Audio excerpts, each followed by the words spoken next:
Good evening. Thank you for joining me. I hope you've had a good start to your week. Okay.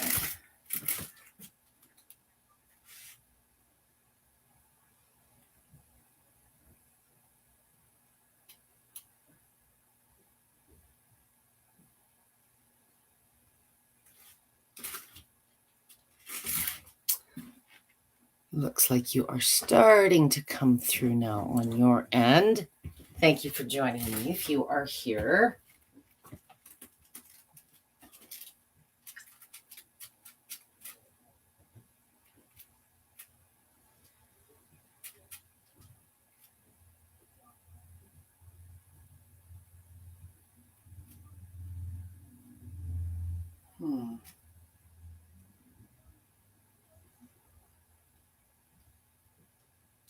Perfect. Okay. Well, if you are joining me, thank you. If somebody could just let me know. Oh, Carol already has you, little keener you. All good, sound and pick. Perfect. So I have shared to the free world.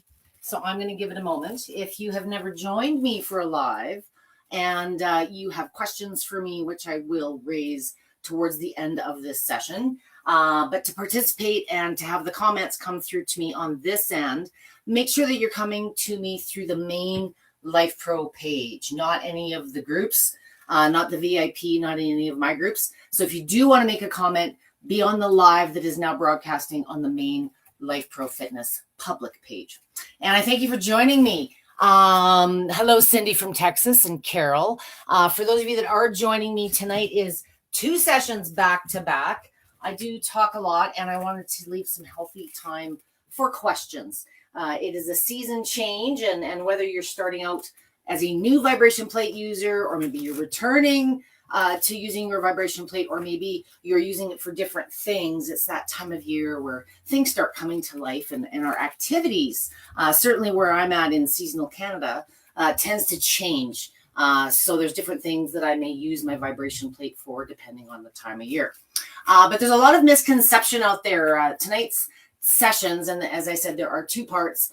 A lot of people think, you don't get the results, or I'm not getting the results, or am I doing it wrong? And we go through this battle of it's me and it's something I'm doing or something I'm not doing.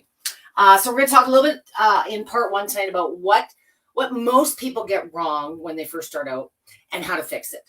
And part 2, we're going to get into a little bit more using some technique things and a little bit of a discussion about the difference between symptom management and feel good stuff and fitness results and fitness gains. So that's going to be part 2 in an hour. So if you're joining me for part 1, and as long as everybody's okay, if you are joining me, tell me where you are from. I'm always curious if there are new users here. And, or if you're maybe a returning user, sometimes making comments to Debby keeps you accountable, if anything. So tonight for demonstration, as I do my rambling, I want to talk about some basics. And, I don't like using the word wrong, but sometimes when you're looking things up online, it's what those key terms drive. So when I was doing a little bit of homework before I got started this afternoon on my notes, I just wanted to very briefly talk on the different types of vibration plate movement. The marketing is ramping up, and I'm getting questions like, well, everybody knows vibration is better than oscillating. It's like saying baking is better when you do it in a swimming pool. It's a statement to those of us that are fluent in vibration plates that doesn't make sense, but I do know where it stems from. How a vibration plate feels is different depending on the type of movement that it generates. And on 99% of sites selling machines, including Lifepro, the vast majority of machines out there are oscillating movement. They move like we walk. And I'm just going to let this go. So it tilts from side to side like a little teeter-totter. And oscillating movement, in my experience as a trainer, using both movement types, the 2 main are oscillating and vertical, which is kind of referred to as pulsation in today's world. but 99% of you are using an oscillating moving machine, or you have a machine that offers that as a movement. And because, in my opinion and experience, oscillating is going to bring more all around benefits. If you had to choose just one movement style, I do recommend oscillating hands down for some of the reasons that we're talking about today. So the results, how do I get the results that I want? And understanding how the settings of a machine works is going to give you a little bit more control over your experience. And more so, it's going to help you progress and navigate more appropriately towards the goals you're looking for. So oscillating is a more natural feel.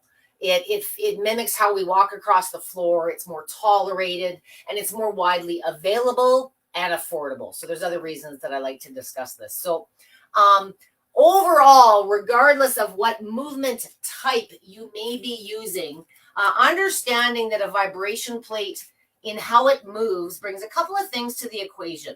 Speeds and levels are the main thing we talk about, the programs. But there's also amplitude or intensity if you've watched any of my sessions. So intensity in an oscillating moving machine is simply a fancy word for saying you're moving more or you're moving less. And one of the unique features of oscillating movement, but one of the things that kind of complicates it when you're first starting out with all this buzz and all this advice you've read online, stripping that all away, your tolerance is what drives how much intensity you should be using. So really, really close foot position is less movement than wide. Wide is more movement. And over the years, there's been this mentality that, standing really wide brings more benefit. It doesn't. It brings more impact. It brings more movement, amount of movement to the equation. So it really depends on what you're using it for and what body you're doing it with. So it really does boil down to tolerance. The speeds in oscillating movement, the really slow speeds. Right now, my machine in oscillating mode has 60 speeds. I'm on speed 1. The lowest speed, we think like a treadmill often when we're starting out. We think slow is better, or that's a starting point. But we're not just dealing with one thing. Slow can be very choppy. It can be very destabilizing. And if you're dealing with inflammation of any kind, issues of any kind, more impact, more movement is not your friend. So I encourage you to bring your feet closer and complement it with a little bit of a faster speed. Bring it up. So I'm going to bring mine up to the 15 to 20 range, about a third of the speed. And what you'll notice if you just do a little test with your foot closer is as it gets going faster, it's smoother. It's more comfortable. More movements per second, but we're moving a little bit.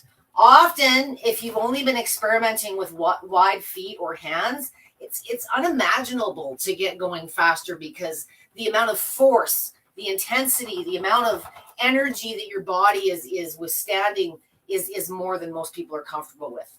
And whether you're a trained athlete or whether you are coming from a place of recovery, maybe you're dealing with a chronic issue, everyone needs a period of time to become assimilated. Just getting used to this. What feels good to you? What doesn't feel good to you?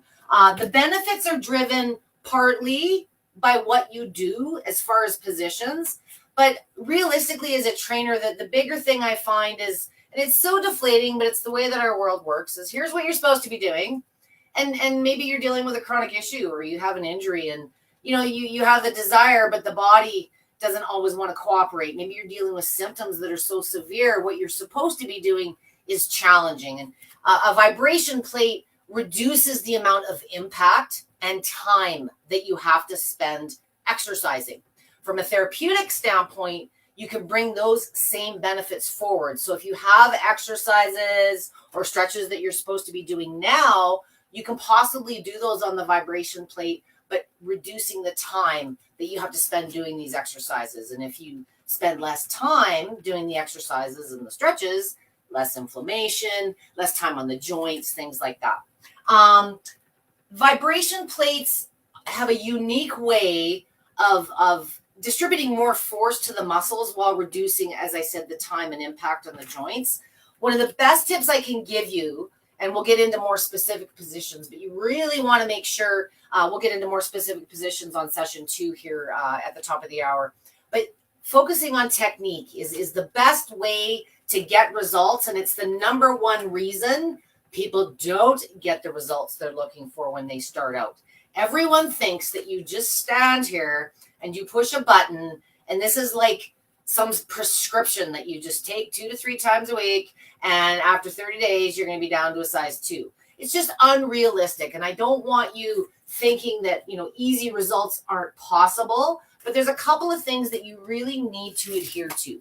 The first is consistency, regular, purposeful use. So if you are just looking for pain relief, moving some lymphatic circulation, things like that, there are some forever benefits that occur every single time you use the plate. Things like lymphatic drainage, boosted circulation, increased flexibility, balance. Your central nervous system is activated and prepared for whatever you're going to do next. It's going to lift your mood. So there's things that happen regardless of how you are using the plate, but you don't necessarily need to go for more than a couple to 3 minutes to accomplish those forever occurring benefits, things that happen every time you use the plate.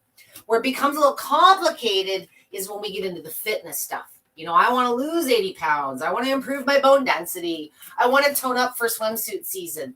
If you're just doing the passive feel-good stuff and think going longer or faster is going to achieve the results that you're looking for, some of you, not all of you, but some of you are going to be frustrated because the positioning isn't aligned with the goals you're trying to accomplish. So I want you to be mindful of starting where you're at. If you are dealing with a deficiency, you're recovering for something, you need to adhere to your doctor's guidelines on activity. A vibration plate is simply a way to be active.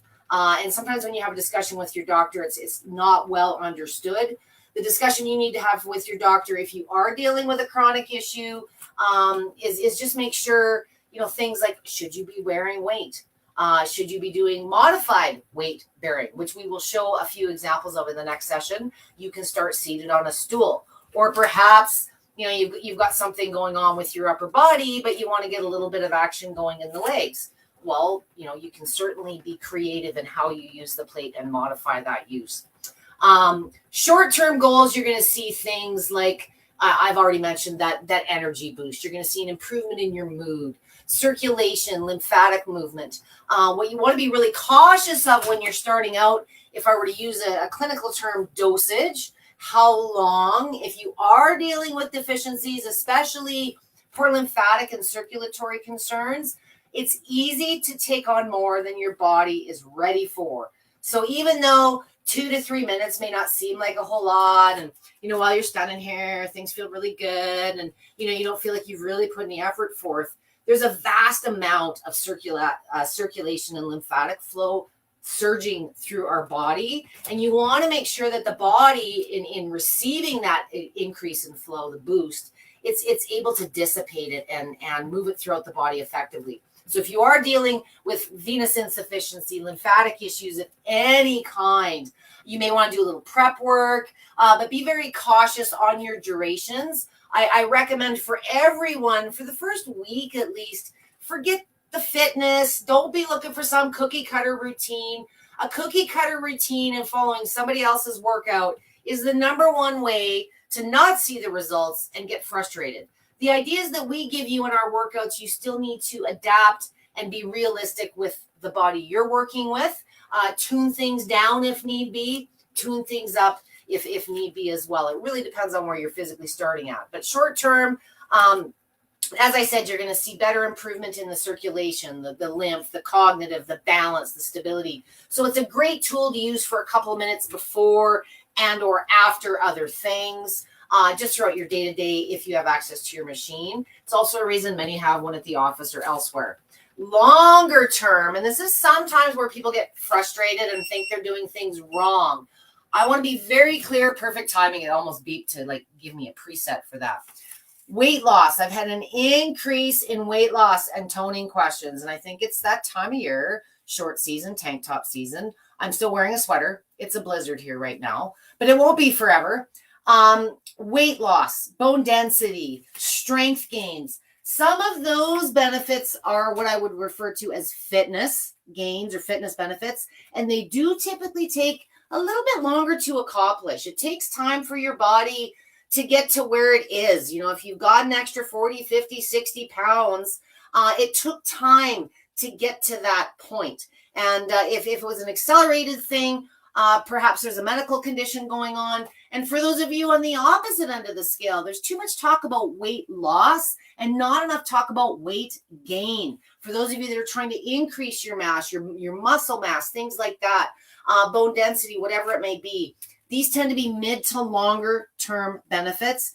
Be consistent in your approach. And if you're dealing with deficiencies, do what you can, but do more often, especially for the strength and the bone density. You might need to break it into 2 or 3 smaller sessions throughout the day, but all of it is adding up to that piggy bank of better bones and better strength. And over time, you will progress to longer durations or perhaps more weight bearing, adding some weight. So I'll get into some of these variations in the next session.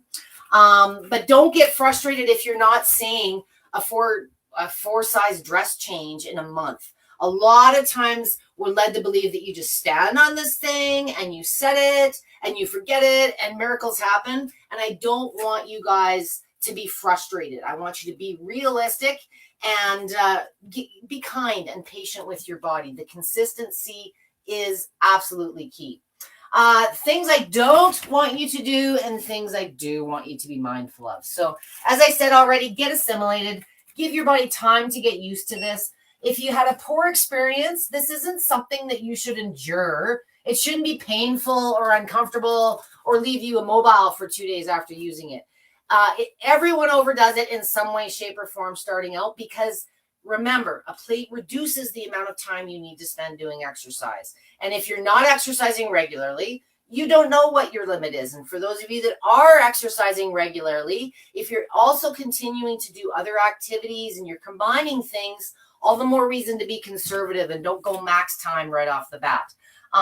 Give your body some time to build up the tolerance. You know, play around with the positions, play around with your speeds and your settings and see what feels comfortable for you personally. Less time and intensity. So use it more often, less time, less intensity. And as I said, try a little bit of a faster speed. I think you'll find it, especially for the symptom management and feel good stuff, a little bit more tolerable. And try focusing on good technique, especially if the goals are fitness. So if you've never done a squat in your life, you know nothing about breathing and posture and these type of things, you don't need a whole bunch of exercises. 1, 2, maybe 3 very good positions that you can work on and add variations and progressions to is what's going to get you across the finish line mid and long term. So don't lean on something that's cookie cutter other than as a guideline. You know, don't follow somebody else's thing and wonder why you're not getting their results. You're not them. Your body needs time to adapt and get used to the stimulus. So if you're working out with a friend and they've been using a machine for 2 years, don't jump in when where they're at. Their body's used to this. They've progressed. And don't rush and push.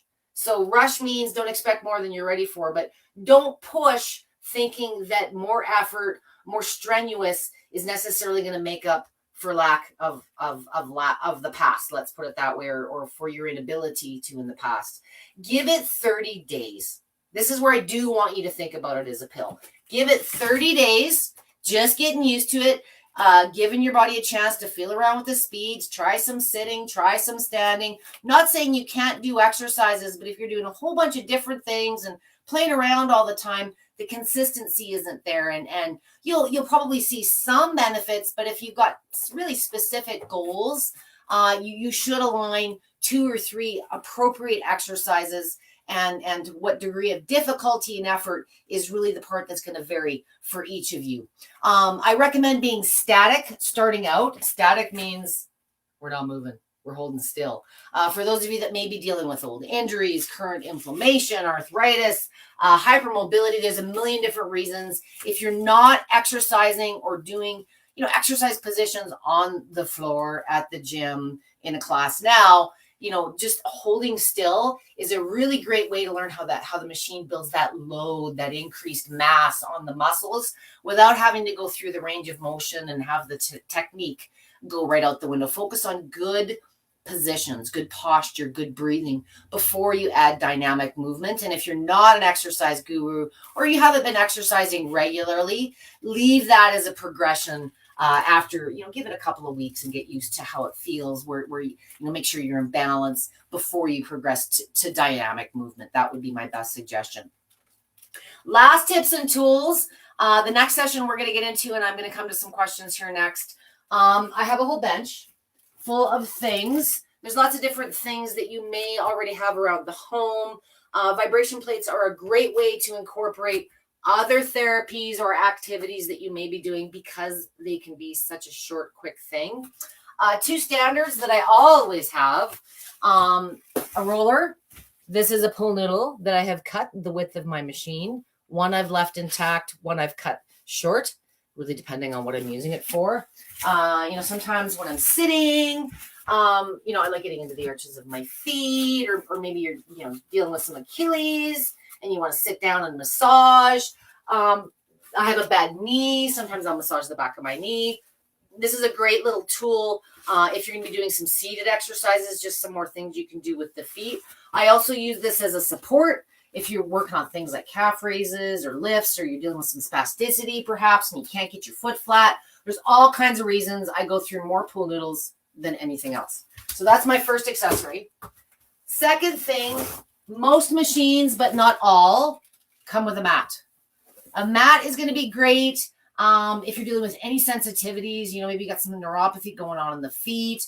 For some cushioning, maybe you are dealing with some sensitivities and you want to, get your knees on it or your elbows and you need a little bit of cushion. If you have a machine that does not have a mat, I recommend just go find a really nice thick yoga mat. You can order some mats through Lifepro online. You can maybe do some garage sailing, look at Walmart, but look at the thickness. This one's a couple years older already. It's taken some abuse, but this is about 3/4 of an inch thick. And then they cut very easily with scissors just to be the width of your machine. Sometimes I like to kneel on it. I like to do cat-cows. Sometimes you just need a little cushion. So a mat and a roller are my two bare minimums. If you are dealing with poor mobility, range of motion issues, you're getting ready for some surgery, you're not supposed to be bearing weight excessively or regularly, a bar height stool. I've got a couple of different versions with this. If you're going to use the machine seated regularly, you may want to invest in something a little bit more robust, a nice bar height swivel, something with an adjustable hydraulic on it. This is just a standard old bar stool. It really depends on your height. The reason for the bar stool is you get about anywhere from a 4 to 7 inch lift, depending on the height of your machine. So while you're seated, you want to make sure that those legs are at a good 90-degree angle. And for most adults, a bar height stool is going to get you a little bit taller. If you're working with youth or you're a little bit on the shorter side, a regular kitchen chair may be viable. What you don't want is to be downhill. So whatever you're sitting in, you don't want the knees higher than the hips. You want to be at least a good 90-degree angle or a little bit higher, more functional long term. And that can be an inexpensive investment. If you're looking into the fitness side of things or you're progressing with your plate, I've only brought one example, which I'll be using later this afternoon, but there's no way I'm going to cover all the weights and click weights and kettlebells and the barbell and all the awesome accessories that Lifepro has launched in the last year. But adding mass is a really easy way to get it right, to get the results you're looking for, where perhaps maybe you lack function. Maybe you're unable to bend too deep in your squats, maybe range of motion, or maybe you've got fatigue issues and you can only go for so long. So sometimes adding mass to the time that you're doing on your plate is a really great way to not only ramp up those, let's call them fitness results, but getting stronger, losing weight, improving the bone density also equates to that overall independence and making life more manageable for you in your own situation. So next session, we are going to get into a few more specifics on use. I'm going to go over 2 or 3 really simple feel-good symptom management exercises. And then we're going to get into 2 or 3 variations on Debbie's favorite fitness position, the squat. So how to start and how to progress with that. But I want to get to questions now.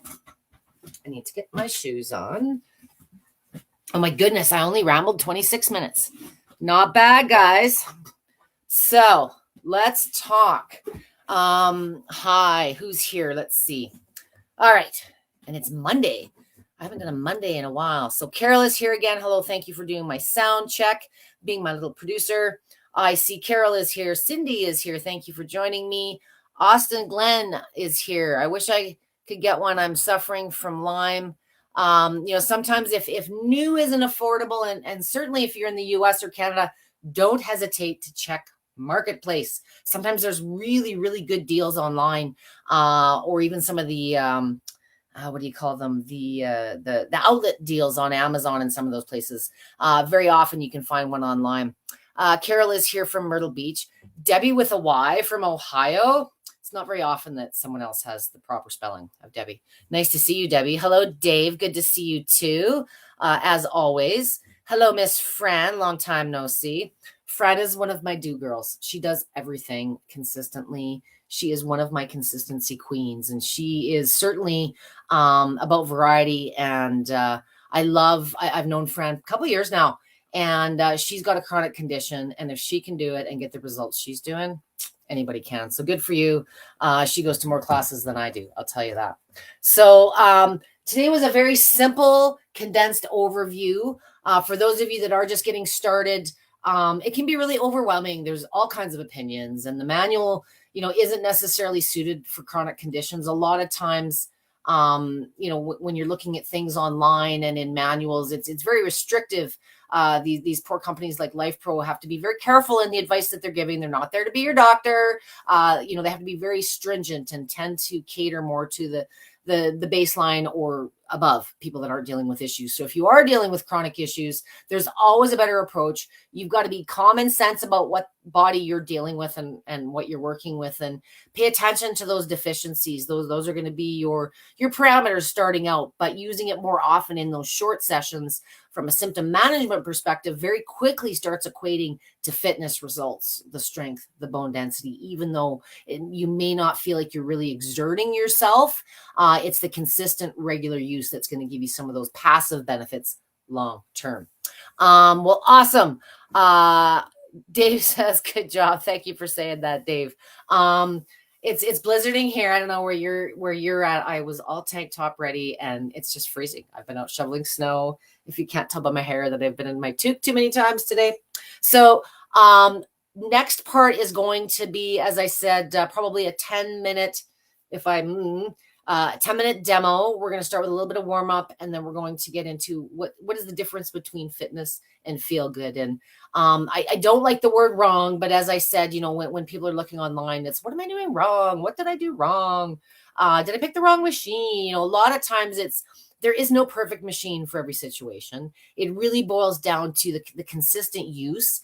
And if you don't stick with it, I think sometimes after that 30 days, we have these tremendous expectations and pressure that we put on ourselves. And if you've been fearful at all and you haven't even taken it out of the box, the sooner you get started, the sooner the fear starts going this way. And, when the energy starts lifting and you start having a better sleep or a better poop or whatever benefit you get starting out, generally speaking, you will benefit in some way. Just keep it brief and consistent starting out. It's so easy to overdo it. So I'm going to join you guys back here in 30 minutes. And there is another link set up for the second event, which I will dump into this event now for those of you that are joining me at the top of the hour. And if you're joining this later on a recorded basis and you do have some general questions for me, never hesitate to tag me at Debby with a Y. Then I'll get tagged on the post. If it's just chitter chatter and it's just a comment, I don't always get the notification. So just make sure you tag me at Debby with a Y. And thanks to everyone who joins me so far. I look forward to seeing hopefully all of you again here in about 30 minutes. I'm going to go get a coffee refill, and I'll see you back here at the top of the hour. Thanks, guys.